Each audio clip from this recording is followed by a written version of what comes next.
Bueno, esta presentación la divido en dos partes. Inicialmente,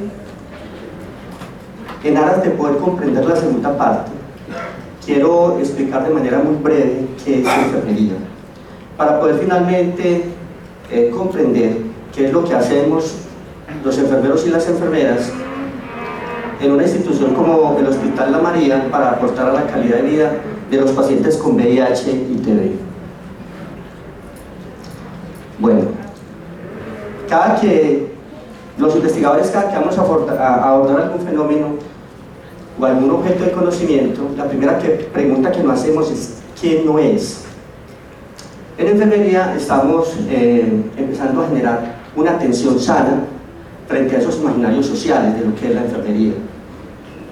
¿Qué no es enfermería para nosotros? Nosotros no somos ni medio médicos, ni médicos de segunda, ni un octavo de médicos. Somos enfermeros o enfermeras, nadie es medio profesional. O se es médico o se es enfermero. No solamente aplicamos inyecciones, ojalá, sería facilísimo el trabajo en la universidad. Pues sacaríamos egresados en cuestión de 8 o 15 días, canalizar venas, aplicar inyecciones, todo lo que tiene que ver con los procesos y procedimientos técnicos. Y también el centro de nuestro trabajo, de nuestra atención, no es la enfermedad, son las personas enfermas, lo cual empieza a dar una connotación distinta a lo que es el abordaje de una persona con VIH. La enfermería es una profesión y es una disciplina, es una profesión cualquiera. Para unos a veces es profesional, es solamente hacerse una pregunta. Lo que yo hago y lo que nosotros hacemos responde a esas necesidades de la sociedad. Y es una disciplina porque tiene un cuerpo teórico, un conocimiento construido a través de la historia, tratando de explicar qué es este asunto de la enfermería. Se es disciplina, ¿por qué? Porque se tiene una historia. La enfermería es una profesión joven en relación con otras profesiones, una profesión que surge alrededor del siglo XVIII, con una dama rebelde ella para la época, quien definitivamente en la guerra de Crimea, ella mira los enfermos de una manera distinta y simplemente asume toma dos decisiones trascendentales para la salud y para la enfermería, y es simplemente disminuir la cantidad de muertos en esa guerra solo con lavarse las manos y con acompañar a los enfermos. Enfermería tiene una teoría ya construida, una cantidad de teoristas, quienes a partir de su experiencia clínica y su experiencia en la parte comunitaria nos han puesto unos lentes, unos focos para ver de qué manera nos acercamos a nuestros pacientes y a los colectivos, lógicamente con las comunidades. Tiene todo un componente epistemológico, filosófico. La esencia de lo que es la teoría de enfermería radica en lo que es la filosofía humanista. Tenemos un metaparadigma de enfermería, o sea, unos conceptos claves que son transversales a nuestro ejercicio práctico y teórico. Unas características y un método propio que de manera muy breve lo voy a comentar enseguida. Nosotros definitivamente nos matriculamos con el concepto de cuidado. Cada profesión tiene su razón de ser y es reconocida socialmente por lo que hace. Nosotros cuidamos, un concepto complejo, un concepto polémico también a nivel social, pero nosotros cuidamos no como cuidan las abuelas, que lo hacen muy bien, ni las tías, ni las personas que nos aman. Nuestros cuidados son cuidados profesionales. Algunas características de la profesión de enfermería: somos el mayor número de personas a nivel hospitalario. Eso tiene unas implicaciones desde los costos institucionales, pero principalmente de lo que significamos para los pacientes y las familias. La mayoría son mujeres. Los hombres apenas estamos incursionando en la enfermería desde la década del 70, y eso tiene sus ventajas y sus desventajas. No solamente nos desempeñamos en los hospitales, trabajamos también en el área comunitaria, en el escenario político, y a nivel gerencial y a nivel administrativo. Tenemos unas categorías en enfermería. Nosotros creo que es de las pocas profesiones que tienen en estos momentos dos categorías. Primero teníamos tres: teníamos ayudantes de enfermería, auxiliares en estos momentos y profesionales. En estos momentos legalmente Desde la normatividad solo tenemos auxiliares y profesionales. Y a nivel hospitalario, nuestro quehacer, a diferencia de los otros profesionales de la salud, es que nosotros no hacemos consultas. Estoy hablando a nivel hospitalario, pero eso tiene una razón de ser. Cuidar es un asunto tan complejo que no lo podemos hacer en 20 minutos. Necesitamos las 24 horas y por consiguiente necesitamos un gran número de personas. Tenemos algunas formas de hacer las cosas, dos principalmente. Nosotros nos paramos desde lo que es la gestión del cuidado y la gestión del servicio. La gestión del cuidado es a lo que nos vamos, al que me voy a referir enseguida, que traigo la situación particular de un paciente con VIH y TB para mostrarles qué es lo que nosotros realmente hacemos con este tipo de pacientes. Y tenemos lógicamente lo que llamamos nosotros el proceso de atención de enfermería, que está sustentado en el método científico. Nosotros valoramos, pero es una valoración más allá de lo físico y de lo biológico. Si nosotros cuidamos las personas, la valoración no se puede quedar únicamente en esa valoración física, tiene que ser más integral. El asunto del diagnóstico, nosotros diagnosticamos. Nosotros no diagnosticamos enfermedades, diagnosticamos problemas y necesidades del paciente, de la familia, de las comunidades. Lógicamente que a partir de esa valoración surgen esa cantidad de necesidades y problemas que son los diagnósticos. Entonces nosotros planeamos qué es lo mejor y cuáles son nuestras intervenciones desde enfermería y ojo, con otros profesionales realmente para aportar a la calidad de vida de ese ser humano. Ejecutamos esa planeación y lógicamente evaluamos.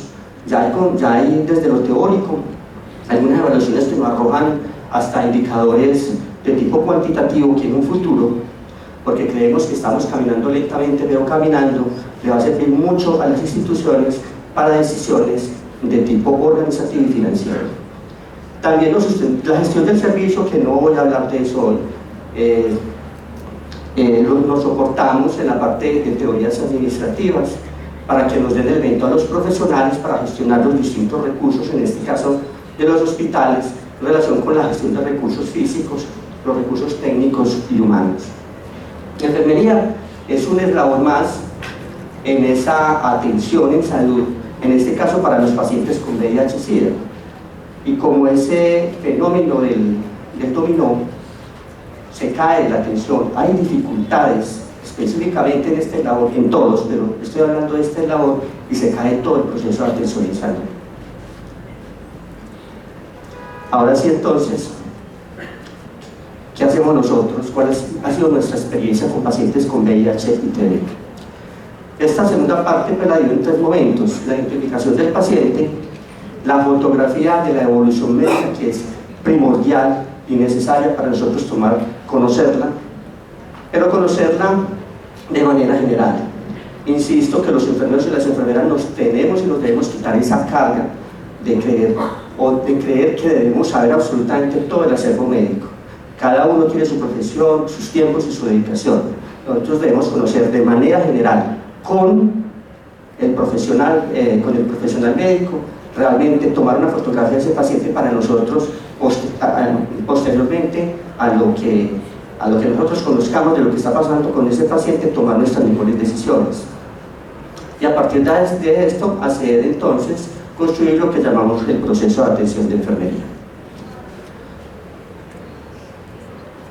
Entonces les traigo un paciente. ¿Por qué un paciente? Para nosotros es muy difícil generalizar. Cuidado de enfermería para el VIH, no. Porque como cuidamos personas, cada uno de nosotros, si tengan la misma enfermedad, somos distintos. De ahí entonces que particularizamos en estos casos. Entonces les traigo la situación de un paciente. No digo el nombre por razones de tipo ético, pero él nos dio permiso a los estudiantes y a mí para poder recoger esta información y lógicamente también a nivel institucional.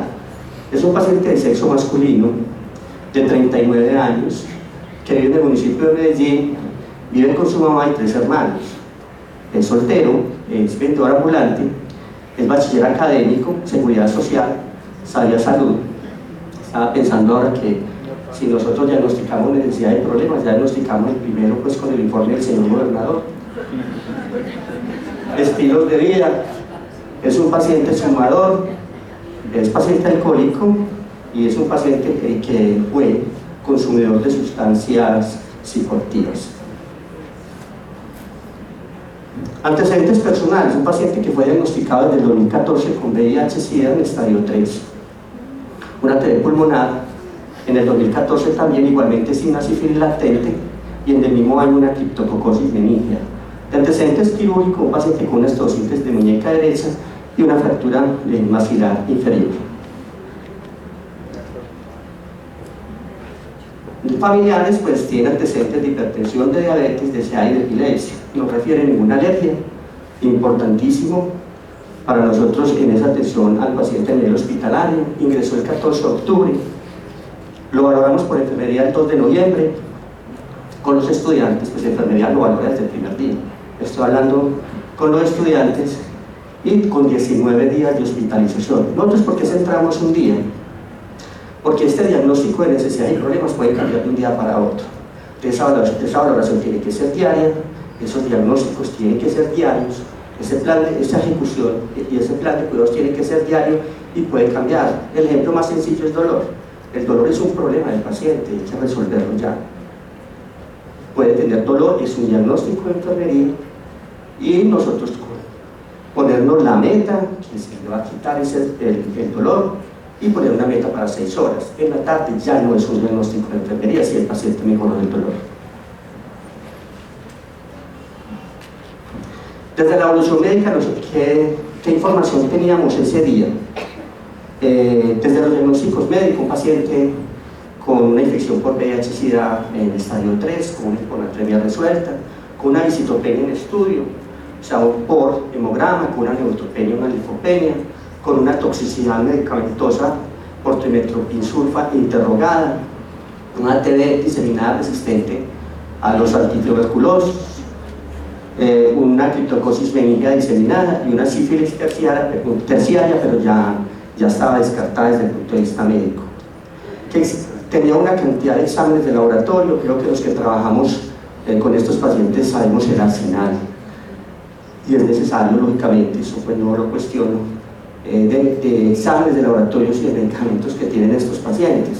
Pero para tomar decisiones de enfermería nos interesan los más recientes, y en este caso los más recientes, y que son importantes para el diagnóstico médico que tenía, la carga viral, que tenía 2.584 copias bajo, con unos CD4 muy bajos, aún de 75, con un negativo para histoplasmosis, positivo para aspergillus, con estas enfermedades oportunistas, con un cultivo y gran desculto negativo, que se descarta una TB pulmonar, y con hemograma, potasio, pruebas renales y pruebas hepáticas diarias, que nosotros tenemos absolutamente mucho que ver con esto también, porque la toma de esos exámenes es responsabilidad de enfermería. Una mala toma de estos exámenes se cae el proceso, además de lo que implica desde el punto de vista de costos.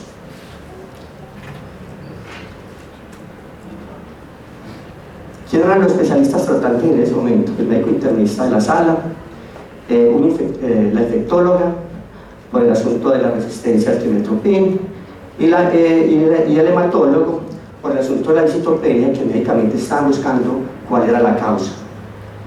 Tenía unas técnicas diagnósticas pendientes, una colonoscopia, porque el paciente el día anterior había referido deposiciones sanguinolentas, tenía pendiente una punción lumbar y tenía pendiente una aspirada de biopsia de médula ósea que se debía tomar para tener una nuevamente evaluación por el hematólogo. Tenía un arsenal de medicamentos, una polifarmacia, trimetoprim-sulfa, cada 24 horas, el profiláctico, el tratamiento para la TB, la piridoxina, para el asunto de las polineuropatías, el fluconazol, para las enfermedades oportunistas, el folinato de calcio. Enseguida se van a dar cuenta porque es importante esto también para nosotros, la enoxaparina como profilaxis, el TAR, el tratamiento antirretroviral,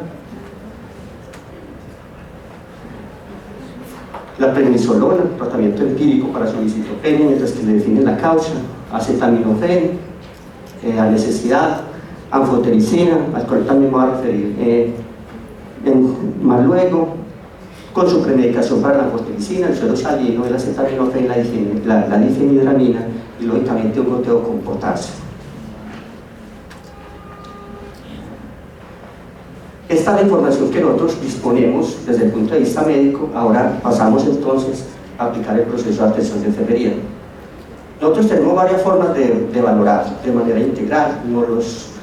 Ese acervo teórico nos los ha dado algunas teoristas. Traigo a esta dama que se llama Virginia Henderson, quien desde su experiencia clínica, soportada en la teoría del psicólogo humanista Marlowe del siglo pasado, entonces nos presenta una forma de valorar donde queda en evidencia no solo el asunto físico, sino también el asunto social y lo del entorno. Su teoría, ella la tituló la teoría de las necesidades humanas. Entonces, esta teorista nos plantea 14 necesidades. Entonces voy pasando una por una con la valoración que hicimos. La primera necesidad es necesidad de respirar con normalidad. El día que lo valoramos, ese paciente tenía una presión de 127/80, con una presión arterial media de 92, con un pulso 86, unos pulsos periféricos presentes, un llenado capilar normal, una frecuencia respiratoria de 20, con una FiO2 del 21, con una saturación de 100, un tórax simétrico, sin músculo de músculos accesorios, una auscultación pulmonar con un mucho vesicular conservado sin ruidos sobreagregados. ¿Qué tiene alterado en esta necesidad? Un paciente que tenía un aislamiento por aerosol, no por el aislamiento en sí, sino por lo que sí significan los aislamientos para los pacientes. En la segunda necesidad de comer y beber adecuadamente, pues con un buen aspecto general, ¿no? Se imaginaría, porque uno siempre se imagina caras, la cara del VIH-Sida, la cara del diabético, que le mira uno de los pies, pero en este caso, uno esperaría con esta polifarmacia, con esa cantidad de diagnósticos, esperaría un paciente no en las mejores condiciones. No tenía un buen aspecto, tenía un peso de 65 kilos, una talla de 1,77 con un índice de masa corporal de 20.7, con mucosas hidratadas, dieta normal, con tolerancia a la vía oral y el abdomen, también sin ningún problema. No tenía nada alterado en esta necesidad.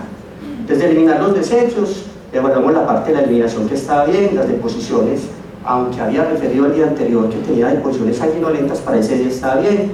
La exploración de genitales, donde se observan unos genitales sanos y una persona anal sanos sin laceraciones. Fue importante esta evaluación porque en historias médicas anteriores referían que tenía laceraciones a nivel de genitales. Alterado, ya les había comentado. Con esta otra necesidad, habla del movimiento y mantenimiento de una postura adecuada, paciente pues consciente orientado, con discurso lógico, con un Glasgow de 15-15, y la parte neurológica sin dificultades. De alterado se le palpa pues una adenopatía supraclavicular izquierda y un paciente que tiene reposo relativo, pero es por la cantidad de equipo médico quirúrgico que tenía instalado. Necesidad de descansar y dormir, no tenía dificultades con el sueño. Un paciente que para vestirse no necesitaba ayuda. Recuerde que somos responsables de esas medidas de higiene y comodidad del paciente. En relación con la temperatura, el paciente que estaba febril. Un paciente que tenía integridad cutánea, pues tampoco tenía dificultades, no presenta lesiones por presión, no equimos, no edemas. Y de alterado, paciente que tenía un catéter central de 3 vías a nivel de su labio derecho con un apósito transparente. Paciente también desde los peligros, acudiencia visual normal, la auditiva, la sensibilidad, con una escala de Braden, con un riesgo bajo de lesiones para lesiones por presión y una escala de Mohs con un riesgo bajo de caídas. Alterado en el estado emocional, paciente que requiere sentirse un poco ansioso por el estado de salud de su pareja, la cual su pareja no quiere realizarse pruebas de VIH y además es consumidor de tetrahidrocannabinol. Tiene presencia únicamente de enfermedades oportunistas y con esto es la segunda hospitalización en el año. Desde la necesidad 10, necesidad de comunicarse, es un paciente que tiene pues, un lenguaje normal, de alterado, el paciente muy tímido, un paciente muy callado y un paciente con mucha dificultad para expresar sus desacuerdos. Parece que para él pues, todo estaba bien. Desde la necesidad de vivir sus creencias, un paciente que pues sigue las recomendaciones médicas y de enfermería, un paciente que se identifica como homosexual, tiene una pareja estable hace 5 años, refiere a sentirse bien y pertenece a la religión católica y manifiesta la necesidad de hablar con un líder espiritual. La doce necesidad de ocuparse de su propia realización, la familia conoce pues y acepta su enfermedad, pero los amigos se deteriora la relación con sus compañeros de trabajo, principalmente amigos, por causa de su enfermedad, a que refiere a sentirse solo, y además que tiene muy poco acompañamiento por parte de su familia, quien pues, ya les mencioné que es la mamá y los hermanos. Desde la necesidad de participar en actividades recreativas, pues en un hospital con una cantidad de equipos médico-quirúrgicos, lo único que hace es ver televisión, pero para él pues como que eso no le genera ninguna dificultad. Paciente que conoce su enfermedad y la importancia de la adherencia al tratamiento clave, que en enfermería sí quiero aclarar, una de nuestras principales responsabilidades es aportar a ese asunto de la adherencia al tratamiento. Un paciente que no tenga adherencia al tratamiento es un paciente que necesariamente va a fracasar, pero fracasamos todos, fracasan los profesionales de salud, fracasa el sistema, pero principalmente es el fracaso del paciente y su familia. Y el paciente refiere conductas sexuales no riesgosas desde que conoce su diagnóstico. ¿Qué problemas detectamos entonces de manera general? En un paciente con múltiples gérmenes oportunistas, tiene un dispositivo invasivo que es de un altísimo riesgo por el sistema inmunológico del paciente, tiene aislamiento por aerosol, la sensación de angustia y ansiedad que el paciente tiene por permanecer todo el tiempo solo, hay interrupción de los procesos familiares, religiosos y espirituales, tiene dos necesidades que son claras, tiene muchas otras pero identificadas para intervenir, necesidad de acompañamiento por su soledad y fortalecer la disposición para mejorar. Hay que aprovechar que el paciente atiende, escucha y asume lo que le dice el personal de salud para terminar de fortalecer estas potencialidades del paciente para cuando salga adelante. Entonces aquí no, les voy a mostrar simplemente, porque ya el tiempo apremia, 3 diagnósticos se los voy a mostrar, en los cuales cada uno tiene sus actividades desde enfermería para poder resolver esos problemas y esas necesidades. Pero me voy a detener un poco en el último, que tiene que ver con el asunto de la educación y de la adherencia al tratamiento. Este es un diagnóstico de problema en colaboración. ¿Qué quiere decir? Hacemos trabajo dependiente e interdependiente con el médico. Entonces aquí todo lo que tiene que ver con evaluar los signos y síntomas de complicaciones, de posibles complicaciones del paciente en relación con sus enfermedades y con la administración de medicamentos. Tenemos una gran responsabilidad con esa polifarmacia. El médico los ordena, pero nosotros tenemos nuestra responsabilidad con todo este arsenal de medicamentos es colocarlos a la hora indicada. ¿Eso qué quiere decir? Medicamentos que no interactúen entre ellos, medicamentos que no interactúen con los alimentos y sobre todo que respetemos hasta donde sea posible el sueño del paciente.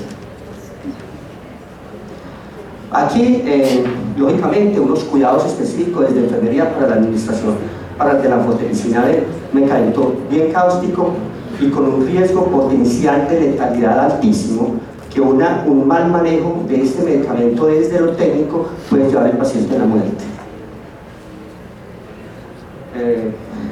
Este es otro diagnóstico. Aquí sí es un diagnóstico donde nosotros hacemos un trabajo muy autónomo. Dice riesgo de sobreinfección relacionado con alteración de las barreras naturales por el dispositivo invasivo. Aquí nos hacemos toda una cantidad de actividades que no las voy a leer, pero donde tenemos una meta clara: ese paciente no puede sobreinfectarse, ya tiene gérmenes oportunistas. La idea es que a través de ese catéter no haya una bacteria, porque eso en las condiciones que está el paciente lo puede llevar a la muerte. Y eso se puede evitar simplemente con las medidas y con el protocolo del manejo de ese catéter central. Aquí está, cuidados con el catéter venoso central. El último diagnóstico tiene que ver con la disposición para mejorar la gestión de la propia salud. Aquí es todo lo educativo con el paciente. Hay una enfermera que se llama Lina Pinzón, que tiene una mnemotecnia que llama Cuidarme, donde nos dice que a los pacientes debemos, ojo, nos enseña a hacer el plan de alta. El alta por enfermería no es la misma alta médica.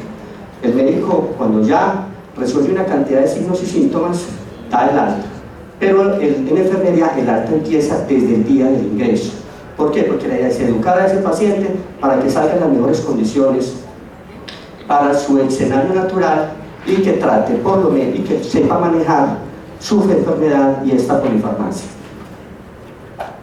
Entonces sería la comunicación, lo urgente en relación con la información, con la dieta, con el ambiente, con la recreación del uso del tiempo libre, con los medicamentos, con la espiritualidad. Ya para finalizar, quiero que me regalen un minuto, por favor. Les traje esta diapositiva porque me parece que en el lugar donde mejor se evidencia ese trabajo de enfermería en la clínica Ana María es en el consultorio de enfermería que maneja la enfermera Araceli. Tuve la oportunidad de estar con ella en algunas consultas y de manera general que logré detectar clave en este tipo de pacientes para la adherencia al tratamiento es la relación de empatía y el respeto por la diferencia, el asunto del respeto por lo ético. En la consulta hubo que la consulta de enfermería se puede hacer en el consultorio o en otro escenario, solo están las personas que el paciente decida y acepte. La prudencia con los familiares y amigos. En algunos momentos los pacientes no quieren que se sepa su diagnóstico. La lectura de fórmulas y resultados de laboratorio con el paciente, eso es clave, porque el paciente no entiende esto. Entonces, sentarse con ellos, revisar esas órdenes médicas, revisar esos exámenes de laboratorio y con ellos validar la comprensión de lo conversado. Tres aspectos fundamentales se trabajan en esta consulta que nos parece que es importante y que se debe trabajar así sea en el escenario hospitalario.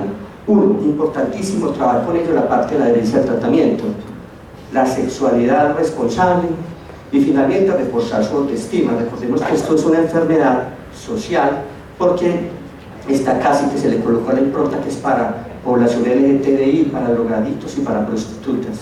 Eso genera dificultades muy serias desde lo mental en los pacientes con VIH. Pero lo más importante, que creo que eso es responsabilidad de todos los funcionarios de salud, pero principalmente de enfermería, que estamos las 24 horas con los pacientes, es el asunto de la traducción del lenguaje técnico y del lenguaje científico. Para nosotros será muy normal hablar del sistema inmune, hablar de las enfermedades oportunistas, del CD4, de carga viral. Creo que este fue el mayor aprendizaje también que tuve en esta consulta, y es que los pacientes, independientes de su nivel académico, porque creemos que son los analfabetas, pero los pacientes independientes del nivel académico, los pacientes no entienden este lenguaje. Y hay estudios donde dicen que hay una tendencia de todos los pacientes de decirle al médico o la enfermera, independiente de las razones, que entendió, así no lo haya hecho. Es clave, por favor, entonces hacer una traducción de ese lenguaje técnico y científico, porque hablarles a ellos en ese lenguaje que para nosotros es como tan cotidiano, es como si nos hablaran a nosotros o nos dieran una conferencia en mandarín. Muchas gracias.